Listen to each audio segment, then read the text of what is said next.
And they'll be in possession of the football first as the second half gets started. This will be fielded on the back line of the end zone. And it's a pretty good return here as he'll get it up to the 29-yard line.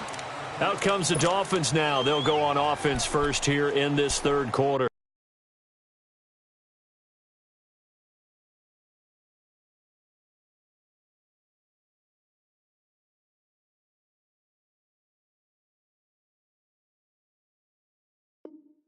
They have the lead. Now they'll be looking to extend that lead.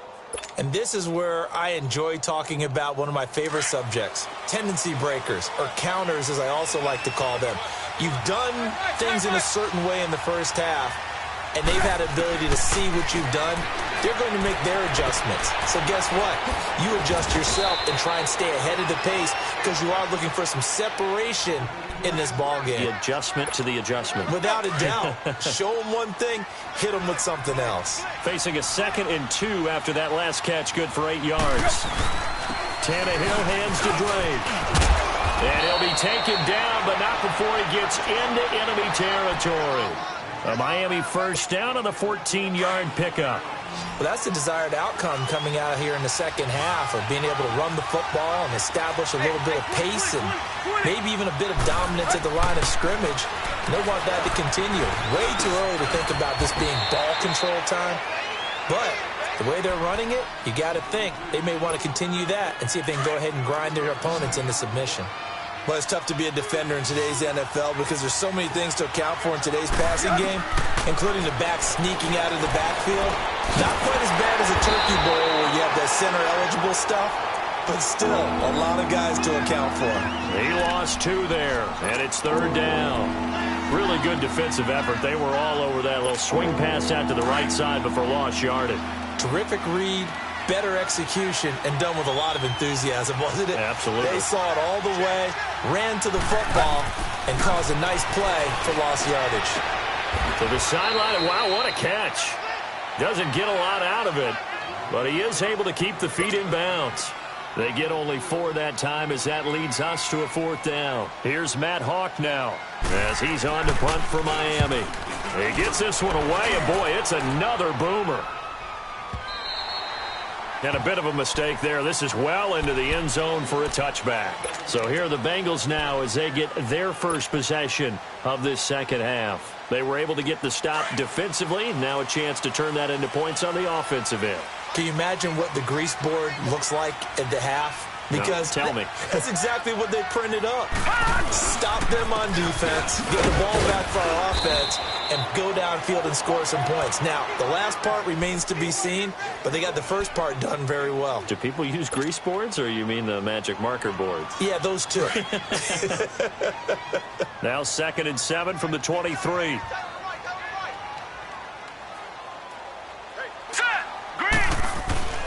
Now back to throw. Throw left side complete. That's Ross. And he'll get this one way up just shy of the 45-yard line. And a nice gain of 21 yards.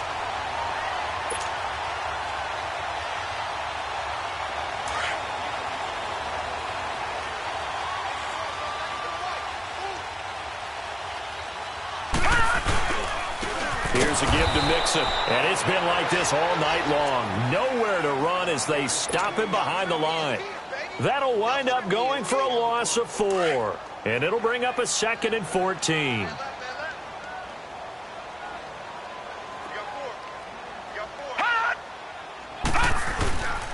They'll stay on the ground. Mixon again. And he takes it past the 45 and down at the 46. Call it a gain of 6 on the play. That'll bring up 3rd and 8. Running lanes were at a premium in the first half, but he's able to find some room there, and he's hoping that that's a precursor of a big second half.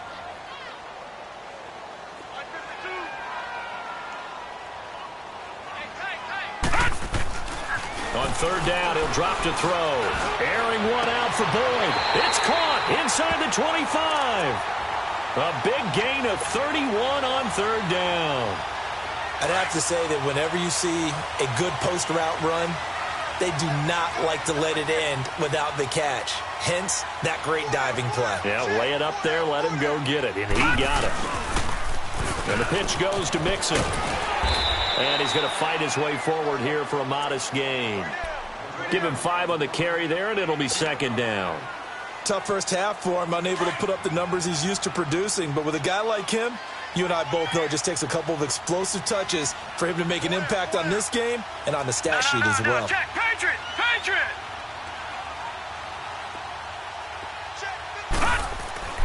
They'll set up to throw. And for the 4th time tonight, it's an interception. Picked off by Rashad Jones. And it's a good return here as he'll get all the way up close to the 35. All right, partner, let's peek ahead to Week 15 while we have a second here. It starts out with a good one on Thursday night. How about the Chargers and the Chiefs, a battle in the AFC West? Yeah, it could very well decide the division, and that's a huge, huge ball game. And who saw that coming when the season began, that this would decide the whole deal? How about our first Saturday? And now look at him go. And he makes it all the way down to the 19. A big play there for the Dolphins. 48 yards on the ground. So the big play means just like that, they'll operate from the red zone now on first down. Hey, 20.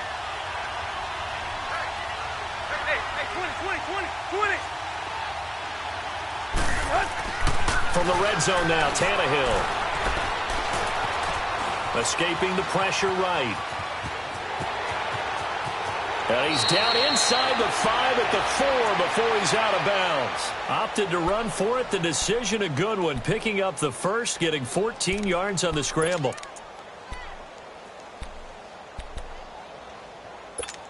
Here we go.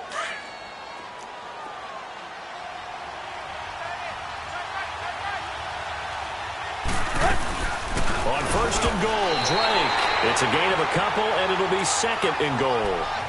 Good first step there defensively, but they're still knocking on the doorstep, so maybe another run here? I think so. And one of my favorite coaches used to say, son, if you could darn near lay down near the end zone and get in, give me my best power running play with my best back right now. And that would not to be. It's incomplete.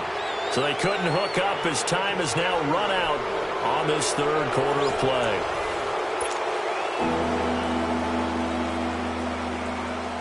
A lot of tired bodies on that field, but this is a big play, third and goal. A shotgun snap for Tannehill. And look at this. They get the turnover they needed. It's intercepted. Picked up by Kavari Russell. And a big turnover there as his guys will get the football back.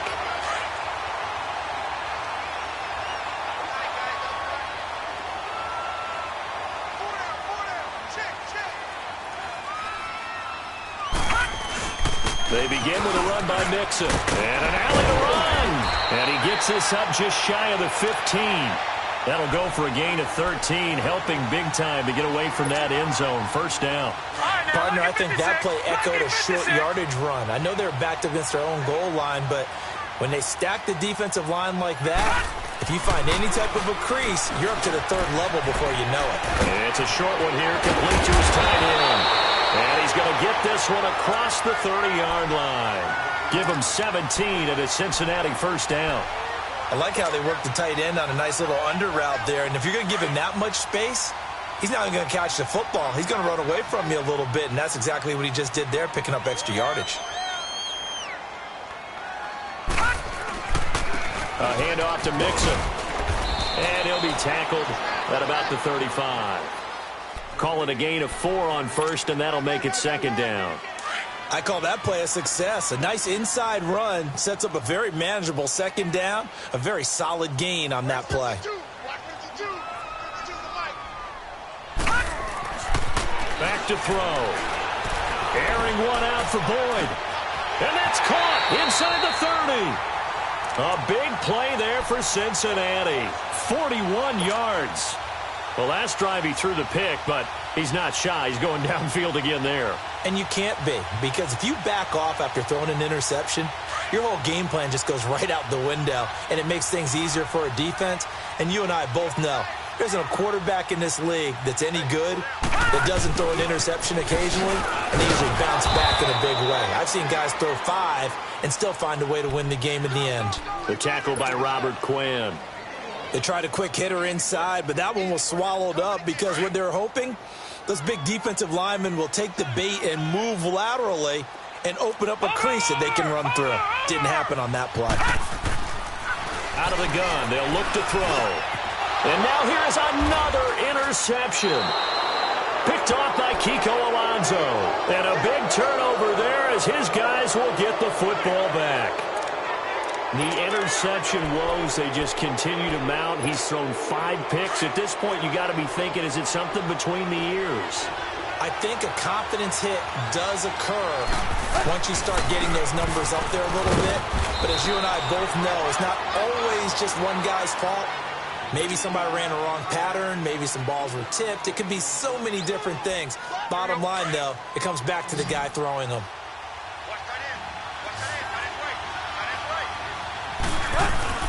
Off play action, Tannehill. Wide open receiver complete. He's got daylight. The 30, the 20, 10, and all the way in for a Miami touchdown. Mike Gesicki, an even 90 yards. And the Dolphins add on to their lead.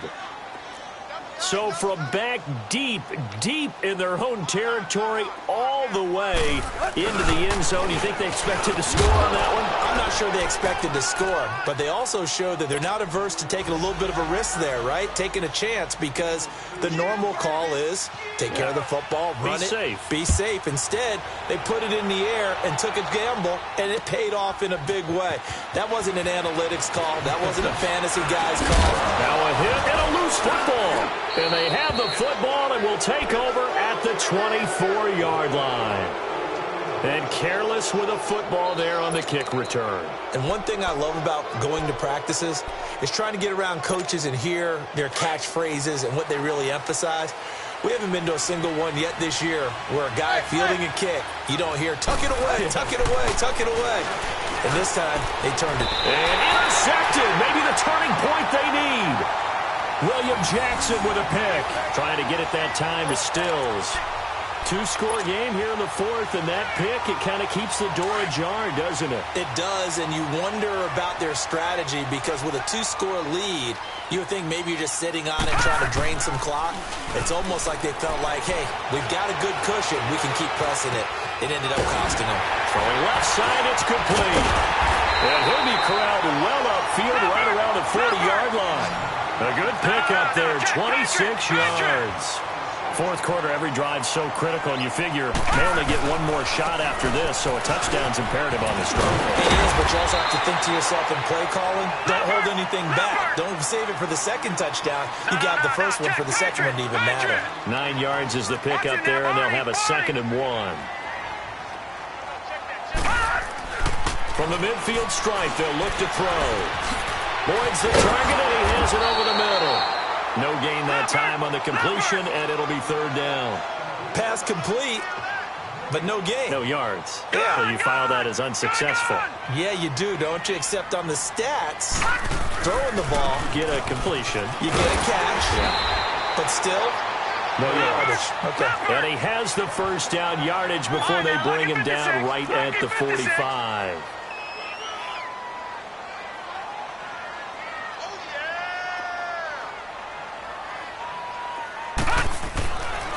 They're going to look to throw. Over the middle, complete. It's Boyd. And past the 35, he'll be dropped a yard or 2 shy of the 30. The Bengals passing game finding a rhythm. They've got another first. Now a play fake here on 1st down. And this is intercepted, and that should do it. Picked off by Bobby McCain, and he's able to take this one back to the 36-yard line. What a nightmarish game he's having now. 6 interceptions that he has thrown. Absolutely unbelievable, isn't it? hard to believe we're watching this and have seen it, but it just tells you about the game of football. They give it, and it taketh away. Yeah, the guys, though, that have thrown 6 interceptions in a game, the likes of Peyton Manning, Brett Favre, I think Joe Namath, he did it 3 times. Time for a break. We'll come back and see this one out after this. So 2nd and 9, and you'd have to figure just about all 11 probably crashing the line here. Now Tannehill. Rush coming, and he's taken down. Andrew Billings in there to drop him for his 2nd sack now here tonight. This has been a tough one for this offensive line. It appears almost like they've been on roller skates this entire game, the way they've been pushed around. 6 sacks given up in this one. So after the sack of Tannehill, the Dolphins come up here on a 3rd and long.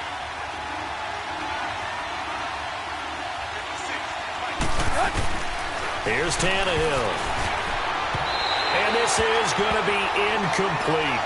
Not only was the call spot on, how about the execution of that defense right there? Zone was absolutely locked up tight. He was trying to force it in there on 3rd down. But if there's a time to force it, he felt like he needed to make a play, right? Yeah, exactly right. 3rd down, you got to try and find something. There's nothing available there for him. And this will be taken at the 13. A very good return that time. 18 yards. And the Bengals will take over here 1st and 10. Cincinnati now ready to take the field. And there are parts of their last drive they'd like to emulate. And, of course, they'd like to forget the inning, the interception. But they did put together, Charles, a nice sustained drive to get him down the field. Yeah, and unfortunately for them, the only thing that matters is part 2, right? Because... And this is intercepted, and that should do it. Picked off by Bobby McCain. And his guys will set up shop at midfield at the 50-yard line.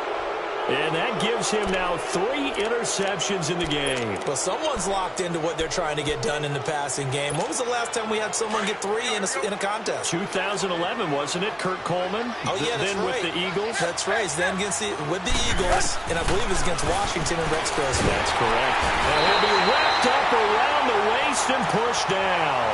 Andrew Billings bringing the pressure again, and that is his 3rd sack here tonight. Pass protection has been a problem all night long as they come up facing 2nd and a bundle.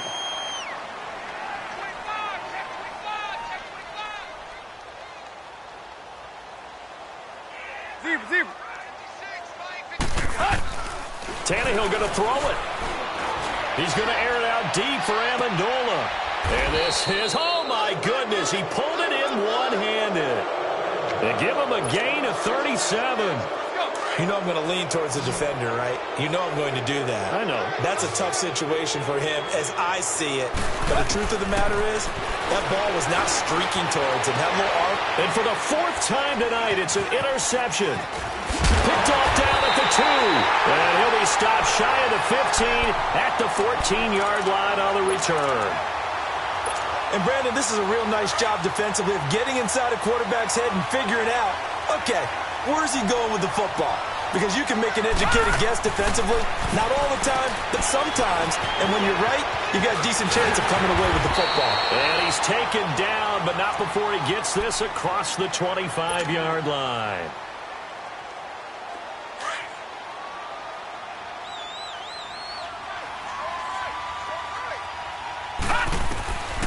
They'll look to throw here on 1st down. He completes it to Boyd. He's at the 30.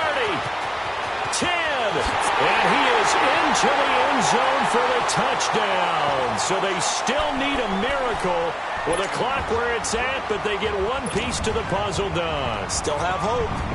Problem for them, they needed that score with a little more time left on the clock. I think just too little too late now. I would agree with that, and we're programmed never to say never. But in this case, we're asking a lot for them to even think they have a chance. And that's something you almost never see nowadays. When you fake it, you're at the 15-yard line on a PAT as opposed to just going for it from the 2.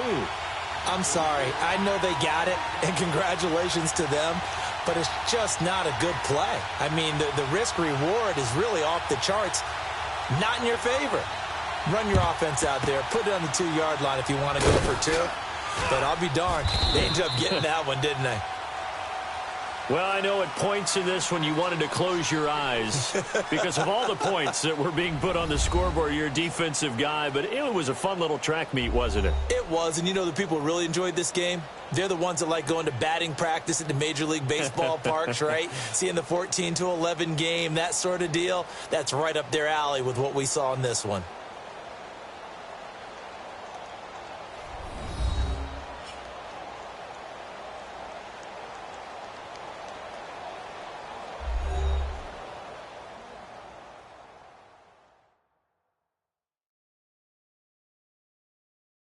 So that'll do it for us. For my partner, Charles Davis, and all the hard-working men and women on our crew, I'm Brandon Gaudin. You've been watching the NFL right here on EA Sports.